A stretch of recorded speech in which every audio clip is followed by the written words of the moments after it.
Welcome back to Detroit Sports Plus. We took a little break last week. I think we all did. Yeah. Recharge the batteries. Mental break. Well, it was called hibernating because It was hibernating? It was 5 degrees out. It was. Well, if the It NHL was. can just take 2 weeks off in the middle of the season. So The can we. NBA took a break too. Yeah. So everybody took a break. Took a break. Hopefully we're as good as the two teams, though, because the Red Wings have picked up points in back-to-back games. Granted, the end of games, it has not looked pretty for that team. We'll decide where they can go from here as they have Minnesota coming up on Tuesday night. Also, the Detroit Pistons, 6 straight wins for this team. Yes, sir. The Tigers, spring training starting up. They are looking good as they come out of the gate down in Lakeland. No game on Monday. It got rained out, so we shall see what happens there. But let's begin with the Detroit Lions because it is NFL Combine Week. No, I love Excited? Combine week. You love I've Combine been to the Week. Combine once. It was great. What was so great about the Combine? Because I think a lot of people think that it's just guys exercising and just trying guys to improve their draft stock. Yeah, I mean, there's a lot going on in the hallways and a lot of interviews and stuff you don't see, a lot of sound, a lot of people talking about things. So it's pretty interesting, but it's mostly just guys working out. And a lot of people talking about things. Yeah. And little side meetings at the different restaurants in Indianapolis. Hand measurements. Yeah. Yeah, writing down 40 times. Right. Yeah. Did you write down 40 times? No. I was fresh out of Central at the time and was He was drinking a 40. Greg Jennings was there. Yes, that's right. Drinking a 40, not running a 40, fire up chips. Following Greg Jennings around to Western Michigan, Greg Jennings, that was his draft I was at. So nice. Yeah, it was interesting. Cool. Speaking of 40s, who do you think would run the fastest 40 out of us? Me. For sure, Derek. Yeah, Derek, for sure. 1,000% Derek. Why? Because I've seen Derek run.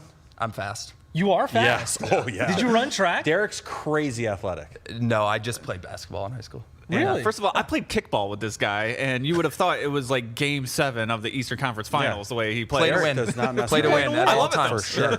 I'm playing to win the show. Okay. How do you win? How do you win at DSP? You just make the viewers happy. He's going to kneecap you good. during Nobody commercial. makes- Oh, great. Lovely. Lovely. Oh, great. So much to look forward to. Let's get back on track, though. The Detroit Lions getting their first look at this draft class coming up in 2025. What do you think the biggest need for this team is going into the draft, especially where they're going to be picking? I think it's edge rusher. I mean, the Lions had such a lack of pass rushing after losing Aiden Hutchinson, and I don't think it's fair to just assume he's going to come back and be like player of the year caliber right away. So it'd be nice to have somebody paired with Aiden Hutchinson, whether that's via trade or the draft. It's kind of tough to get a great edge rusher where they're drafting. So I think somehow Brad Holmes is going to have to get creative and address that need. Yeah, D-line. Philly just showed that that's what ultimately wins a championship, and I think that's where they have to go. Rhonda and I, we just had a conversation with Brad Holmes that premiered on Local 4 Plus last week. So I was there and Shameless. I was watching them interview, and I was kind of trying to get a feel of Brad Holmes, and I was like almost doing the Larry David eye, like trying to see if he was really telling the truth about what he's going to do. But no, I just get the feeling that he understands that he has to approach this offseason differently than he has before. The one and done prove it deals I don't think is going to fly this time around. I think this is I think half your Super Bowl window is closed already. We had 2 years, and I think we have a solid 2 years ahead of us right now. And I think this is where most teams will start really diving into free agency and making some big signings. You got to make a big splash because I think that's what this team needs. Yeah, I agree. I mean, I feel like I would actually prefer if they signed a veteran for the D-line or made a trade, as we've talked about. But I think if they stick with their pick in the draft, I think O-line is probably the way Guard? to go. Guard. Yeah, I agree. Specifically guard would be the right way. It's the right spot in the draft. The end of the first round is great guard spot. I feel like if you take the best guard in the draft at that point, you got pretty good value. And that's something they definitely need depth-wise. Get younger there as their line ages a little bit. And I think adding to the offensive line can't hurt at all. I read somewhere that this is going to be the deepest class in a while for defensive tackles. With the question of Aleem McNeil and still recovering from a significant knee injury, maybe that's a spot they address too, because you don't know if he's going to be ready to go once training camp rolls around. Is he going to be ready for the first half of the year, or is it going to just kind of be a slow ramp up for him? That's a spot that I think they could address. And then trying to get some of those veteran guys or making a trade for somebody, because when you look at this crop of free agents this year, it's not very plentiful. No. I mean, probably T. Higgins is the biggest name out there whenever it comes to free agents, and who knows, the Bengals might franchise tag him, so he might already be off the board. I think this year, I mean, you got to address either line, because you alluded Agreed. to it. You alluded to it with the Eagles, and that's what this team has predicated their success on, especially the last 2 years. I mean, you look at the offensive line, the way they've built that from the ground up. Defensive line, they've started to do the same thing. I think at this point, it's all about staying healthy. But if you can add to that, by all means, go ahead and do it. Yeah, anything other than the defensive line in that first round, I'd be a little disappointed, because I just feel like guards, you can find a guard in the 5th, 6th round. It seems like that's what every team does, especially with Mahogany, who played really well.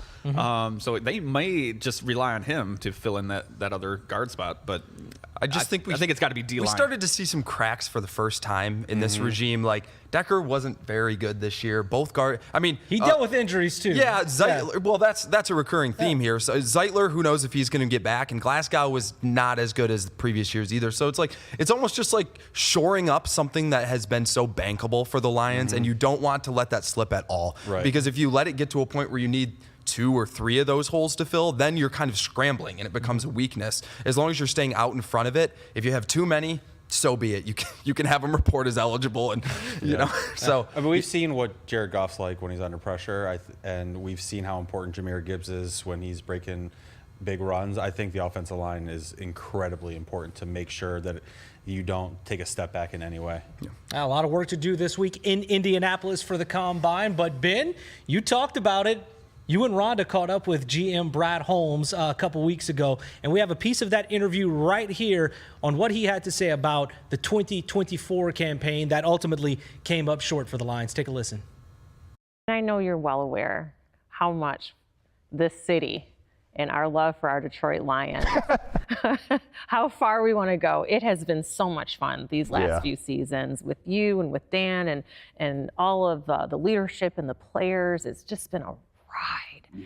So now you're looking ahead to next season. You're going to have new coaches, but a lot of the same players, and of course the head coach and you.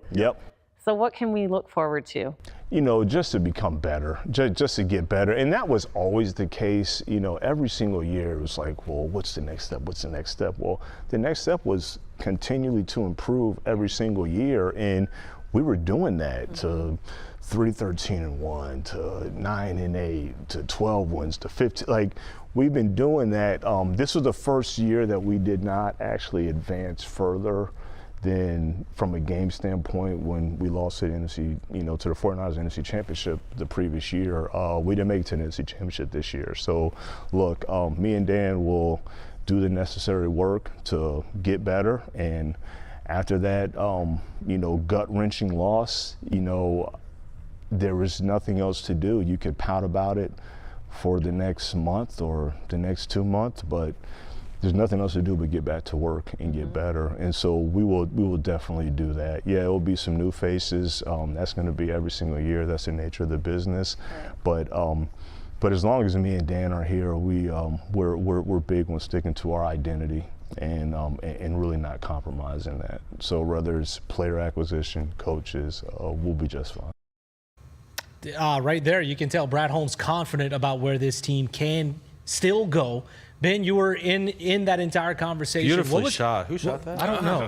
I think he already told you. What was your biggest takeaway, though, from listening into what Brad Holmes had to say? First of all, Brad Holmes is more NFL fan, just a schmo like us, than he is NFL executive. I mean, he's so down to earth. It was great to talk to him because he really does have a perspective of just like this down to earth guy trying to make this team, a Super Bowl contender, and he just talks like a fan, so he's great.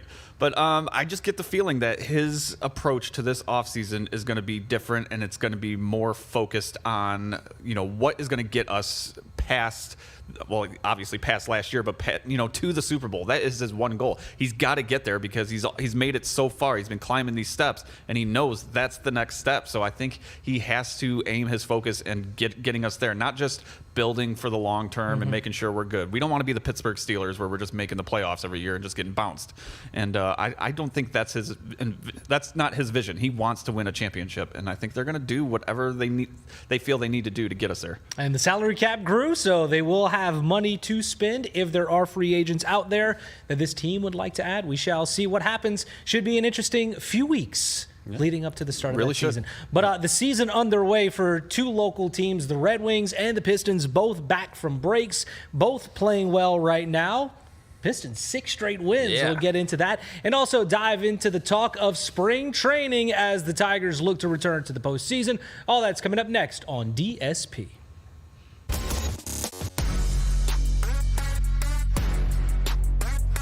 Welcome back to DSP. Let's begin with the Red Wings back from their break. They had a back-to-back against the Wild and then against the Ducks on Sunday. They got a few points out of it. They got points from both games, but both went to overtime. Do you have a lot of concern about this team? Because the third period, it seems like things start to change for this team, even though they are trending upward still. Yeah, I mean, it's good to see that they're improving still, but that does concern me for sure. I think you had just mentioned in the break, they've given up 4 goals. It's 4-1 in the third period in those 2 games. So, you got to clean that up if you want to continue to win. Yeah, those are some ugly points, and letting in a game-tying points goal. are points, man. Points are points, but they were ugly points. But, when you see things like, the teams scoring when they're pulling the goalie to tie it up and stuff, that's just not winning hockey. I feel like I see those things, and I'm like, are they a good team? They're getting points, but they're very shaky. And they're dealing with injuries right now. Yeah. I think the Wings have been winning for long enough now that I think they're legit. These couple of games come right after a 2-week layoff, so sometimes you can get a couple fluky things. But I think the elephant in the room is the lead in the standings that the Wings blew last year. And until they clinch a playoff spot, every moment like this, every moment like blowing a late lead in the third period is just going to bring up those memories from last year. So the Wings just need to keep picking up points. Right now, they're not even in the last wild card spot. They've created a little bit of breathing room. So I think they're a legit team, and as soon as we can forget the scars from last year, I think we'll appreciate that. And I think it stands out more whenever you have 2 games back-to-back that ultimately came down to you gave up some serious goals at the end of the game whenever you kind of had the game in hand. I mean, nothing's going to be given to you, but I think that causes some concern. And now they have Columbus twice later on this week, including the Stadium Series game. And whenever you play outdoors, it's going to be crazy to see. It's a fun thing, but the pageantry of it paired with these are 2 teams fighting for playoff spots right now. I mean, bring it when indoors. You're not it's hard to balance for me, especially whenever you look at it. When you're not the home team in those games, I think you have an opportunity to forget about the pageantry and just focus on the game and maybe take advantage of the fact that maybe Columbus is paying more attention to what's going on. And then they play here in Detroit before getting there. So, I mean, you're going to have a little familiarity going into that. But the Pistons right now, oh my goodness. Looking great. 6 straight wins, their longest winning streak of the season. What's impressed you most about what you've seen so far? The resilience of this team. I mean, it was great to see Cade Cunningham play like an MVP candidate in the first half, but we already know that he can do that. The fact that the Hawks basically took him away in the second half and the Pistons found a way to win, even after blowing a double-digit point lead, was really encouraging to me because I was talking to Ben, I was like, when the Pistons fell behind in the final minutes, I was like, I've watched this game 50 times in the last 10 years, and the Pistons lose it every time. And they found a way to go out and win it. It's veteran leadership like Schroeder, like Malik Beasley, like Tim Hardaway. And that's why this team has been so stabilized so well around Cade. And that's why I think we're all kind of buying in. The thing that stands out about the Pistons when I look at, the box score, and especially in games like last night, is the assists, the unselfishness of this team. They had 34 assists last night. I mean, probably going to happen when you score 148 points. But, it's just great that they're playing good team ball, and I just like to see the dominance of Cade Cunningham and keep ascending because this team, if they're going to make the playoffs at this point. I think that's a given. But I think with a good team, how good can Cade Cunningham be in the playoffs when he's just dominating like he is? He could be really scary and a handful for other teams, and he could get into the playoffs and really make some noise with this team. Yeah, I think the thing that's most impressive to me right now is their shooting. So I looked up some stats before we came down today. And in February, Malik Beasley leads the NBA in threes made in February with 46 threes. That's one more than Steph Curry. He's shooting 49.5% for We love three. to see it. 40 for the love it. month. That's insane. And we're at the end of the month, He's by made the the way. most threes, and he leads in percentage at this in February. So that's Is that the signing of the season? It's up there. It's up Yeah, there I mean- for sure.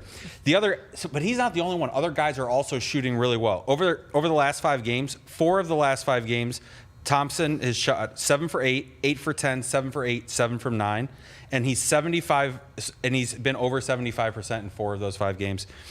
If you look at February for just field goal percentage and minimum number of shots, 25 shots for the month. Duran's 4th in percentage. Thompson's 10th in percentage, and Stewie's 14th in percentage in the NBA. They're shooting the ball really, really well, and I think that's the difference. The bigs right now. are showing up. Yeah. Yeah.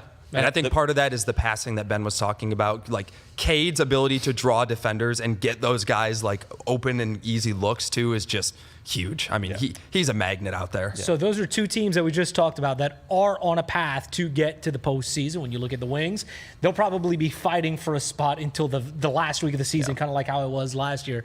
But the Pistons right now, they're like catching up on Milwaukee. We're not just talking this team's going to be a play-in team. There's a legitimate chance that they have a playoff spot locked up with 2 weeks to go in the season. That said, which team do you believe in more to make a potential run into the playoffs? I mean, I think it's the Pistons, no doubt for Okay. me. Because of how well they're gelling and playing together.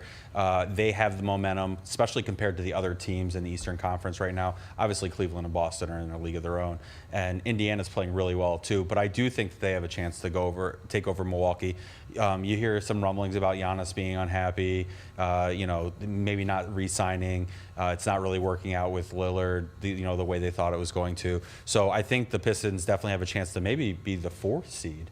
And I don't think that the Wings are, even if they make the playoffs, I think that's probably their ceiling.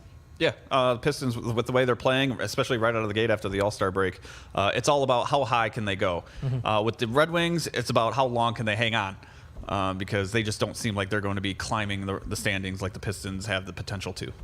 I think we all pretty much expect the Pistons. We consider them basically a lock to be in the playoffs at this point. So I'm more confident that the Pistons are going to make the playoffs, but I think the Wings are more likely to win a playoff series. Just looking at the teams that the Pistons will be going up against, even if they get the 4 or the 5 seed, they're going to end up playing Indiana, which has just been a terrible matchup for them all season. So they need to avoid Indiana. I think the Pistons this year to make the playoffs and do it solidly, it's not like backing in, is a huge step in the right direction, but I think that's probably their ceiling. Whereas the Wings, I mean, how many 8 seeds have we seen go on a run in the NHL? And this team is playing so well under Todd McClellan. So I think the Wings need to get in, but once they do, I think they're dangerous. The one thing going against the Wings is when they came out of the break, looking at what they had to come. They have to play Carolina a few times, and that has been such a great team this year.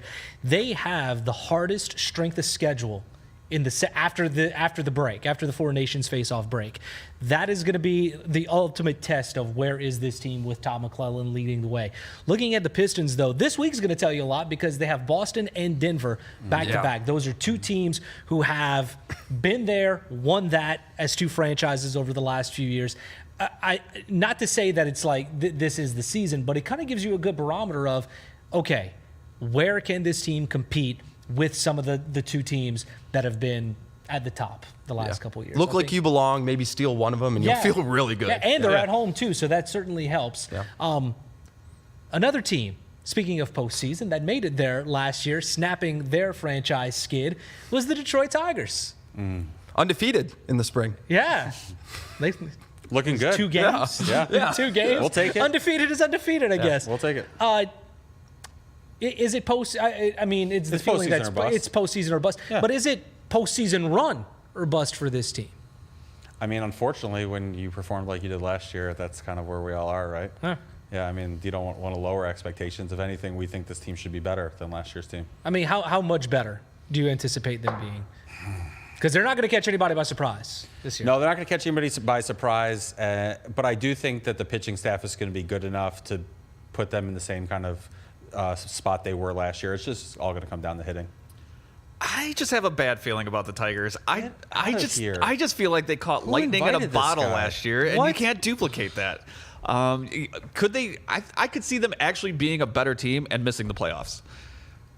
But just not putting together a you been string drinking or at a work? run like they did last year. I just don't see it. But Who's your supervisor? Look, I'm not really.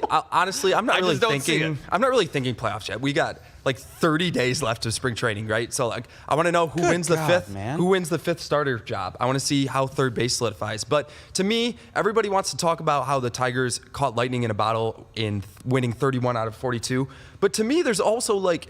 They were such a better team than they showed before that. Correct. They had a long stretch where they had no Riley Green, no Kerry Carpenter, and that team was just a brutal watch. Yeah. I mean, it was like 6 weeks of just watching like Can they score a 1800s run? baseball. Exactly. And it was brutal. And you left it feeling so unsatisfied because you were like, this team was better than this before that. So if you stay a little bit healthier, I think the Tigers are going to, a lot of that 31-11 is going to even out with, well, they were probably more of like a 500 team than a 10 below 500 team before that run. And, you know, whether or not 86, 88, 90 games gets you into the playoffs or not, I mean, in the Central, that's going to have you in the mix. And at the start of every baseball season, after what we've been through the last decade, all I care about is that the Tigers are playing meaningful games down the stretch because that was so much fun. And it's so miserable to watch 162 meaningless games when the Tigers are out of it. So playoffs are not just be in the picture with a few games left. And with this roster, I think that that's all you can ask for. And you have to, they went out and they went get guys. I mean, they didn't hit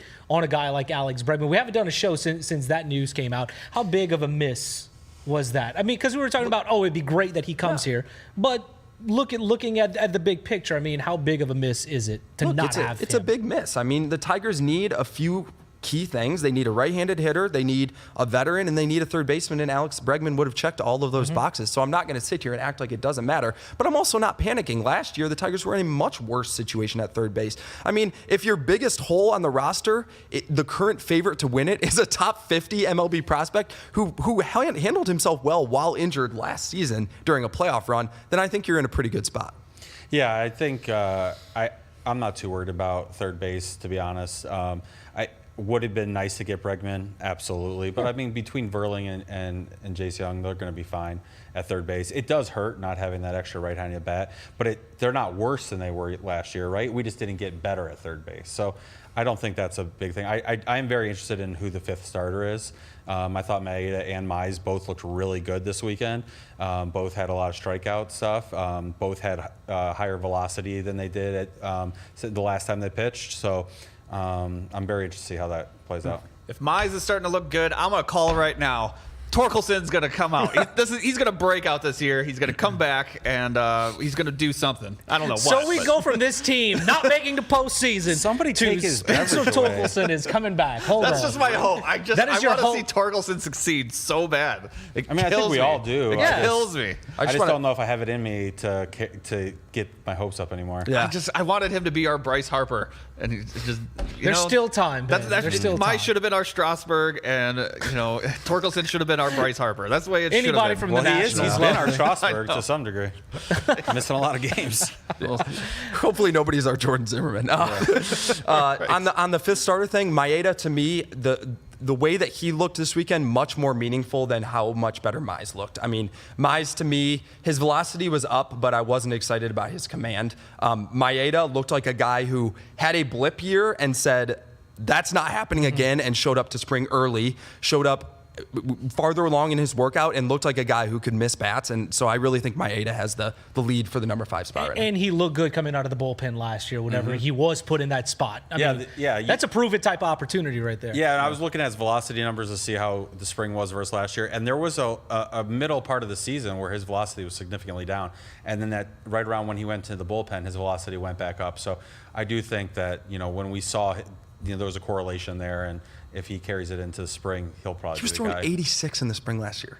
Yeah. You're not going to get major league hitters out. No, and he threw 93 this weekend. So Well, it's time to hit the reset button on this team as they look forward to another postseason run, Benjamin. I hope. I hope not. The story has changed. The story has changed. I just got a feeling we're going to be disappointed. We are all out of time Save on it. DSP. For Derek, for Ben, for Ian, I'm Hobie. We'll see y'all next time. Go Pistons. peace.